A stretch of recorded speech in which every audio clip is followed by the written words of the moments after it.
আসলে অনেকক্ষণ পাহাড়ে ওঠার পরে এখন একেবারে ক্লান্ত, একবারে চূড়াতে আছি।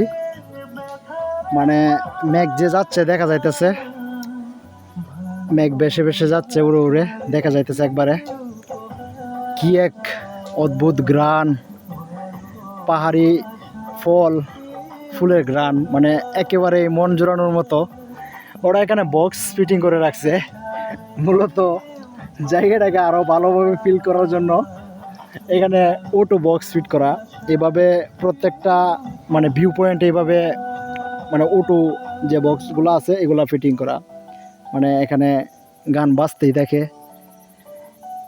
ওরা মূলত যেখান থেকে কন্ট্রোল করে হেডকোয়ার্টার, এখান থেকে মূলত গানগুলো চালানো হয়। আমার সাথে আমার যে সাথীরা আছে সবাই ওই পয়েন্টে। মূলত অনেক রোদ আর অনেকটা রাস্তা উপরে ওঠার পরে এখন একবারে ক্লান্ত হয়ে বসে আছি। ভাই কি ভিউ, মানে এই ভিউ আপনি যদি না নেন, আপনি স্বয়ং বাংলাদেশে তাই যদি বাংলাদেশের এই ভিউ না নেন, তাহলে আপনার মতো হতভাগা কপালপুরা আর কেউ নাই। মানে আপনার মতো হতভাগা কপালপুরা আর কেউ নাই। এই ভিউ আপনার নেওয়ার জন্য বান্দরবনে, রাঙ্গামাটিতে, সাজেকে, সিলেটে আপনার আশাই লাগবে। আপনি যদি এই ভিউগুলো নিতে চান তাহলে অবশ্যই যাওয়া লাগবে এই জায়গাগুলোতে।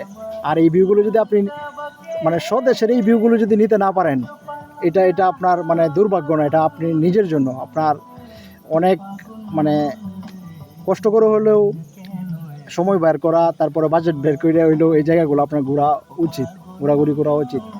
এই জায়গাগুলোতে আসলে আপনি মানসিকভাবে যে কতটা প্রশান্তি পাবেন বা কী পরিমাণে এনার্জি পাবেন পরবর্তী সময়টা ভালো চলার জন্য, ভালোভাবে কাটানোর জন্য। আমার আসলে পাহাড়, তারপরে সাগর, এগুলো খানিকটা মানে প্রেমিকার মতো। প্রেমিকার সাথে যেমন যেভাবে হোক লুকায় দেখা করা লাগে, বা মানে একটা টান থাকে না যে দেখা করতেই হবে, কথা বলতেই হবে, একটা দায়বদ্ধতা, একটা মায়া। আমার পাহাড়ের সাথে ঠিক এরকম, সাগরের সাথে ঠিক এরকম। আমি 1 মাস, 1.5 মাস, 2 মাস যাওয়ার পরে আমার কীরকম একটা মানে পিনিক উঠে যায়। আমার পাহাড়ে আসতেই হয়, পাহাড়ে আসাই লাগে, আমার সাগরে আসাই লাগে। আমার মানে খুব বেশি যে ইনকাম করি বা ইনকাম আছে বা বাজেট আছে এরকম না। অনেক কষ্ট হয়, অনেক কষ্ট করে ম্যানেজ করে আসতে হয়। মানে আশা লাগে, এরকম একটা মায়া কাজ করে, এরকম একটা ভালোবাসা কাজ করে নিজের মানে আরও এনার্জি ফুল রাখার জন্য। আমার এটা কতটুকু যে জরুরি বা কতটুকু মানে টান কাজ করে এখানে আসার জন্য, এই জন্য আমি পাহাড়কে মানে প্রেমিকার সাথে আমি মিলাই।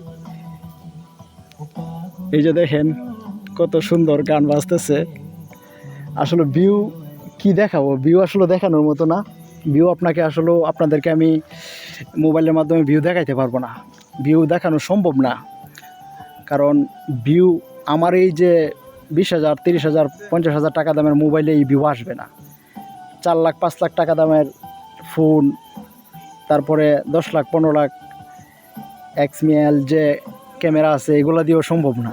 এই প্রাকৃতিক ভিউ আপনার নিতে হইলে আপনার যে চোখের যে ক্যামেরা আছে এই ক্যামেরা লাগবে, আপনার সশরীরে এখানে উপস্থিত থাকা লাগবে, আর নয়তো আপনি এই ভিউ নিতে পারবেন না। আমি প্রায় 2500 প্লাস 2700 এরকম 2700 প্লাস ফিট উপরে আছি। এখানে যে একটা ঠান্ডা বাতাস, যে মানে মনমুগ্ধকর ঘ্রাণ, এটা আপনার নিতে হইলে আপনার আসতে হবে। আপনার আসা এখানে বাধ্যতামূলক। আপনি এখানে সশরীরে আসলেই এই জায়গাটা ফিল করতে পারবেন, এখানকার যে অনুভূতিটা এটা ফিল করতে পারবেন। এই জন্য ঘরে বসে থাকবেন না, অল্প অল্প হইলেও টাকা জমিয়ে, খুব বেশি যে মানে বাজেট লাগে এরকম না, আপনি মাত্র 2,000-3,000 টাকা দিয়ে আপনি বান্দরবন থেকে ঘুরে যেতে পারবেন। এরকম অনেক ট্যুরিজম আছে, এরকম অনেক মানে এই যে ট্রাভেল যে এজেন্সিগুলো আছে, আপনি এদের সাথে খুব কম বাজেটে ঘুরে যেতে পারবেন। তাইলে আসুন, ঘুরে দেখুন।